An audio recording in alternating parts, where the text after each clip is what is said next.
नमस्कार, बहुत स्वागत है आप सभी का। मैं हूं आपके साथ कमर। बड़ी खबर से बुलेटिन की शुरुआत करेंगे। बात करेंगे 27% ओबीसी आरक्षण को लेकर आज जो सरकार ने बड़ा फैसला लिया है। दरअसल इसको लेकर सभी विभागों को पत्र जारी कर दिया गया, जिसमें रोक वाली परीक्षाओं को छोड़कर बाकी सभी भर्ती परीक्षाओं में 27% आरक्षण के निर्देश जारी कर दिए गए। महाधिवक्ता के अभिमत से ये पत्र जारी किया गया, यानी एडवोकेट जनरल के सहमति के बाद ये पत्र जारी किया गया।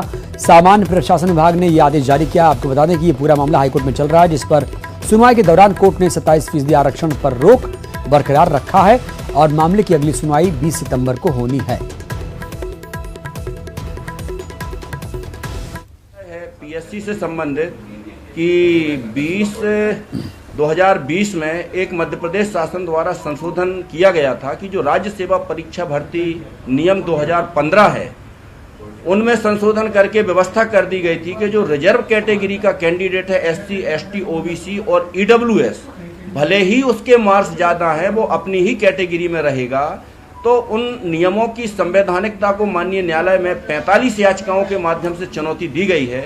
इन याचिकाओं की आज सुनवाई थी।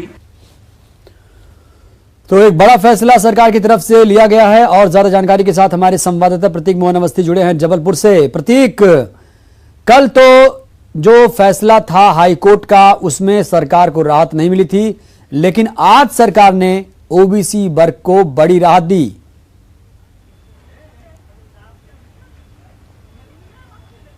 देखिए, बिल्कुल कमरुद्दीन, और सरकार के इस आदेश के साथ ही हम ये कह सकते हैं कि पूरे संपूर्ण देश में मध्य प्रदेश इकलौता राज्य हो गया है जो बड़ा हुआ ओबीसी आरक्षण लागू कर चुका है। और आज इस आदेश के साथ जो भी कहीं ना कहीं खामियां थी या बारीकियां थी या जो भी कंफ्यूजन थी वो दूर हो गई है और स्पष्ट हो गया है कि जो 3 परीक्षाएं थी या जो भर्तियां थी उन पे रोक के अलावा शेष सभी भर्तियों पर या फिर एडमिशंस पर जो है 27% ओबीसी आरक्षण का लाभ दिया जा सकेगा। आपको बता दूं कि पीजी नीट परीक्षा 2019-20, पीएससी मेडिकल अधिकारी क्लास 2 की भर्ती 2020 और शिक्षक भर्ती 2018 पर हाईकोर्ट ने रोक लगाई थी। इनके अलावा सभी भर्तियों पर इसके साथ जो भी एडमिशंस होने हैं उन तमाम मसलों पर बढ़ा हुआ ओबीसी 27% का आरक्षण लागू किया जा सकेगा। कम से कम जो सामान्य प्रशासन विभाग का आदेश है वो तो यही कहता है, क्योंकि 25 अगस्त को यानी कुछ दिनों पहले ही महाधिवक्ता पुरुषेंद्र कौर द्वारा एक अभिमत सरकार को दिया गया था। ये एक राय के रूप में दिया गया था कि फिलहाल जो रोक है वो 3 चीजों पर है और कानून पर किसी प्रकार की रोक नहीं लगाई गई है।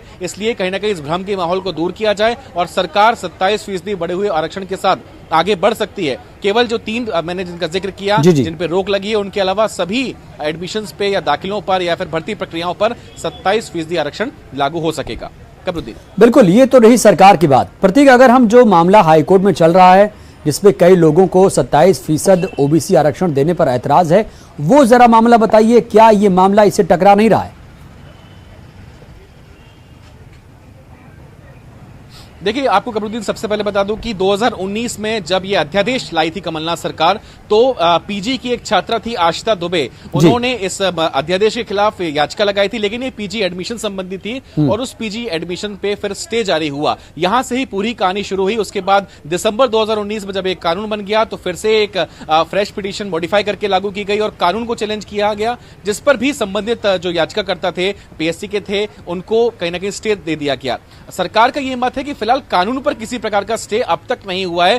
केवल अंतरिम जो रोक है यानी जो स्टे है वो संबंधित भर्तियों पर या फिर जो चयन प्रक्रिया है उस पर लगाई गई है, जिसमें पीएससी की भी है, पीजी की भी है और शिक्षक भर्ती भी है। ये सरकार का मत था और जो आदेश कहते हैं वो भी यही कहते हैं कि फिलहाल जो रोक है वो सिर्फ अंतरिम रोक है, वो भी संबंधित भर्तियों पर और प्रवेश प्रक्रियाओं पर रोक है, लेकिन कानून पर अब तक कोई रोक नहीं थी। लेकिन सवाल ये खड़ा होता है कमरुद्दीन की 2.5 साल तक आखिर क्यों नींद से नहीं जागी सरकार और महाधिवक्ता को ये कानूनी पहलू आखिर क्यों समझ में नहीं आया? ये सबसे बड़ा मसला है जिसको लेकर के अब सवाल जो है खड़े हो रहे हैं। बेशक अब जब कमलनाथ सरकार बड़े अधिवक्ताओं की पैरवी की बात कर रहा है कि हम सुप्रीम कोर्ट या हाई कोर्ट में वरिष्ठ अधिवक्ताओं को लगाएंगे और कमलनाथ जी स्वयं के खर्चे पर बात करेंगे, तब आनन फानन में अभिमत भी आ जाता है और सरकार इस बड़े आदेश को लागू करने की बात कहती है 2.5 साल के इंतजार के बाद। बहरहाल ये सवाल उठ रहा है, लेकिन जो भी हो, आज की बड़ी खबर यही है कि सरकार ने बड़े हुए ओबीसी आरक्षण का रास्ता साफ कर दिया है। उन भर्तियों और प्रवेश प्रक्रियाओं को छोड़कर जिन पर हाईकोर्ट की रोक है, शेष सभी चीजों पर आरक्षण लागू होगा और मध्य प्रदेश देश का इकलौता राज्य हो जाएगा जिसने 27% बढ़ा हुआ ओबीसी आरक्षण लागू कर दिया है। प्रतीक, अगर हम इंदिरा साहनी केस को देखें तो उसके मुताबिक तो गाइडलाइंस सुप्रीम कोर्ट की यही थी कि 50% ज्यादा आरक्षण नहीं होगा। अभी मध्य प्रदेश के संदर्भ में क्या ये बातें सच हो रही हैं? देखिए, बेशक याचिकाकर्ता का यही पक्ष शुरुआत से रहा और मजबूत पक्ष रहा है कि इंदिरा साहनी का जजमेंट स्पष्ट कहता है कि एसटी, एससी, ओबीसी वर्ग को बढ़ा हुआ आरक्षण, यानी जो आरक्षण का कुल प्रतिशत है वो 50% से ज्यादा नहीं हो सकता। लेकिन मध्य प्रदेश की वर्तमान की स्थिति हो गई है कि ये तीनों वर्गों को जो आरक्षण है वो 63% हो गया है। इसके अलावा 10% जो ईडब्ल्यूएस रिजर्वेशन है, तो कुल मिला के मध्य प्रदेश में 73% आरक्षण हो गया है, जो इंदिरा साहनी के जजमेंट से 23% ज्यादा है। बहरहाल इस पर हाईकोर्ट सुनवाई 20 सितंबर को करेगा। वो क्या रोक लगाता है, हाईकोर्ट क्या मत रखता है, ये उनके विवेकाधिकार पर निर्भर करेगा। लेकिन हाल फिलहाल तो आज की खबर यह है कि सरकार ने इस आदेश को, इस निर्देश को जारी करते हुए तमाम जो भी कंफ्यूजन थी उन्हें दूर कर दिया है और स्पष्ट कर दिया है कि बढ़ा हुआ आरक्षण लागू है। यानी मध्य प्रदेश में बढ़ा हुआ 27% आरक्षण, जिन मामलों पर बिल्कुल बहुत बड़ी राहत है, बहुत बड़ी राहत है। जो पिछड़े वर्ग के लोग हैं उनके लिए बहुत बड़ी राहत अपने आप में। शुक्रिया, बहुत बहुत शुक्रिया प्रतीक आपका जानकारी देने के लिए। और चलिए बात करेंगे अब बीजेपी के चिंतन शिविर के, जिसके बाद छत्तीसगढ़ की बात करें तो